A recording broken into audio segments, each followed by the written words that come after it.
We all love a good cozy game, but what about a cozy game with horror elements? Bloomtown is a new-ish release that does exactly that. And thank you very much to the developers at Twin Sails for providing me with a review code. In Bloomtown, you'll play as a young girl, which, along with her little brother, have been sent to live with their grandpa over the summer for what I can only assume is due to a messy divorce that their parents are going through. Yikes. At the start, you have a few skills that you can allocate some points to, being smarts, charm, guts, and proficiency, and these will essentially determine your luck at doing certain actions throughout your game. So you travel in a bus to this new town, and upon arrival you'll meet a really nice guy named George who walks you to where your grandpa lives. Apparently your grandpa isn't the loving type and was more focused on fixing his mailbox than getting his grandkid. So he brings you inside and you're given a little time to explore. The first thing I did was pick up the phone to then have quite a long conversation with some people at the local museum where I convinced them that I had a live dinosaur and they believed me, and doing so made me level up in smarts. Cool. Exploring a bit more, there's lots of stuff to interact with. I tried to help Grandpa with his crossword and I got it wrong and he basically called me dumb. Afterwards, we were directed upstairs to pick out our rooms, and after a little cleaning up and snooping, I popped off to bed and into a weird dream. So here I am, talking to Satan, and he wants help ridding the town of demons, which doesn't really sound like something Satan would want, but it's just a dream, right? The following day, Grandpa has some chores, so I had to go off to the grocery store to get some butter and then tend to the garden. I don't know what it is about getting chores in video games, but I frickin' love it. After completing the chores, Grandpa directs us to some nearby woods to collect flowers, where we run into some kids looking for their missing friend. While looking, I stumbled across a treehouse, which I managed to break into, and I got sucked into a strange dream world again. Except this time, it wasn't a dream. This game is just one thing after another, and I love it. And I have the freedom to do whatever I want, but it kind of pushes me in the right direction.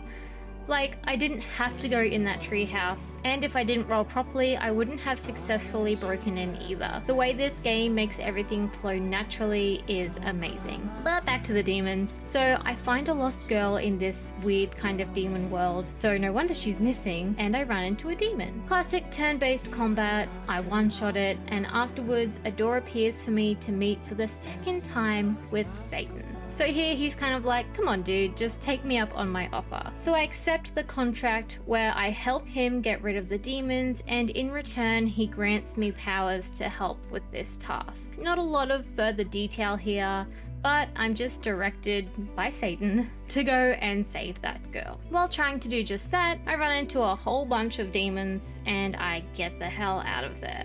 I kind of fall back into the real world where I meet Ramona. Trying to explain what just happened was a little bit weird, of course, and by this time it's getting late, so we head home where I get a whole 20 cents from my grandpa for all those chores I did before going off to bed. The following day, my new bestie Ramona calls and we head to the library where I think the librarian is like possessed by a devil. Seriously, the mix of cozy and spooky vibes in this game is perfect. And just the mysteries, like there are hints that people are going missing in town, and it just sets everything up really beautifully. At this point, I am dying to see how it all unfolds. So with the help of Ramona, my new goal is to find where the missing girl went. Ramona's dad is the town cop, so she overheard her dad talking about the girl's brother. For a measly 20 cents, which actually was most of my money to be fair, we bribe him into telling us her last whereabouts, which happens to be some old lady house where she went for candy. Yeah, Turns out these old ladies are actually super nice and are witches, and their house is so cool. At the time I bothered them, they were having an issue with something trying to get out of this basement door, which was really mysterious and cool, but they did help me and they told me if I was curious about what was behind the door, I could come back the next day and they would show me. I'm a kid, I don't know any better, so I'm definitely going to do that. Back on the girls' trail though, we meet up with a talking dog who joins the party and leads us to the library. with the demon librarian lady. No surprise there. And with that, we summon the demon door and enter into the other world. And this is kind of where I just suddenly picked up on the very strong Persona vibes. Normal kind of world, but then you can enter a world at the location, which is like the same area, but a bit different. That, and as you fight, you can use demon-like powers and even capture those demons to use their powers. Like, seriously. So the dungeons are cute, like pixelated horror dungeons with like body parts and broken stuff. Spooky, but cozy. I also found lots of chests with goodies and, more importantly, money. Since this place was riddled with demons, I did have to fight quite a bit.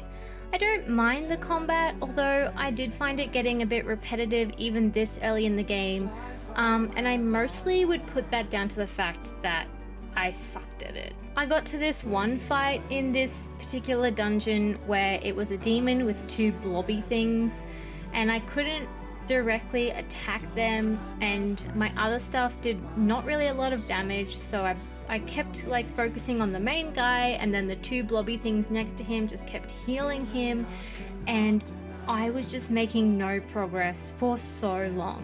When I did try to attack the blobby things with spells and stuff, they missed a lot as well. And I was also running out of spell juice, and this whole fight just took me, I don't know, probably like 10 minutes.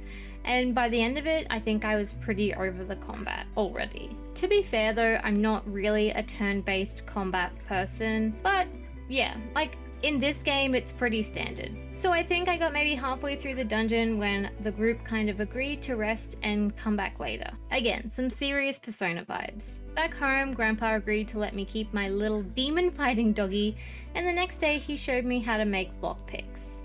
Pretty impressive dog so far. I popped over to the grocery after I was sort of offered a job from my grandpa's friend, and doing a shift earned me a whopping $6, which obviously it's not a lot now, but compared to the 20 cents I was getting from my grandpa, I was pretty happy. He did mention there were other jobs as well, so I'm guessing maybe based on your skills you can get other paying gigs, I don't know. During this time I also had a handful of other side quests going on. I was currently in the process of tricking the museum curator I spoke to earlier by catching a bird and giving it to him after I promised him a living dinosaur, because technically birds are like their ancestors or whatever. I also need to go back to that witch's house, which I'm dying to do, and a few other bits and pieces. So while there is a main story to follow, you also get a bunch of free time to go shopping, do side quests, and explore. So I spent some time here doing some of these quests. I ended up having to defeat a demon for the witches and then go to the pet cemetery to appease an angry cat ghost. Then I hung out with the dog, which leveled up his character, and then I crafted some stuff at my workbench. I really like having this kind of freedom. It's awesome.